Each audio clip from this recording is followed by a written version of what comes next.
2010 میں پیو research centre کی تحقیق کے مطابق اسلام دنیا میں سب سے زیادہ تیزی سے پھیلنے والا مذہب ہے اور امکان ہے کہ رواں صدی کے اختتام تک دنیا میں مسلمانوں کی تعداد مسیحیوں سے کافی حد تک بڑھ جائے گی۔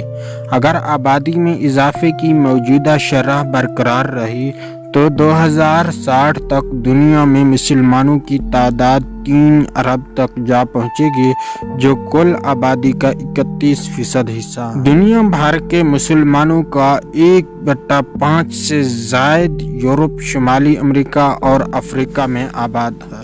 ناظرین، آج ہم ایک ایسے آدمی کا تذکرہ کریں گے جن کا تعلق امریکہ کے ایک ریاست کیلیفورنیا سے ہے۔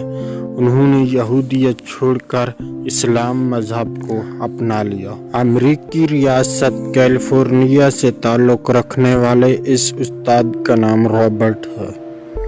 یہ 45 سال تک دنیا بھر سے آنے والے طالب علموں کو انگریزی پڑھاتے رہے، مگر ان کی زندگی میں سکون نہیں تھا۔ یہ اسی سکون کی تلاش میں دنیا بھر گھومے، پھر انہیں جس سکون کی تلاش تھی وہ اسلام کی آغوش میں ملا۔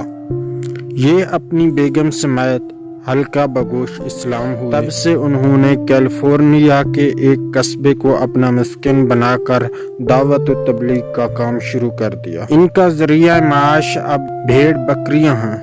ان کا کہنا ہے کہ دور قصبے میں رہنے اور بھیڑ بکریاں پالنے کا فیصلہ انہوں نے ایک حدیث نبوی کو پڑھ کر کیا تھا کہ ان قریب وہ زمانہ آنے والا ہے کہ مسلمان کا بہترین مال بھیڑ بکریاں ہوں گی، جن کے پیچھے پیچھے وہ پہاڑوں کی چوٹیوں پر اور بارش کے مقامات پر بھاگتا ہوا چلا جائے گا تاکہ وہ اپنے ایمان کو فتنوں سے بچا سکے۔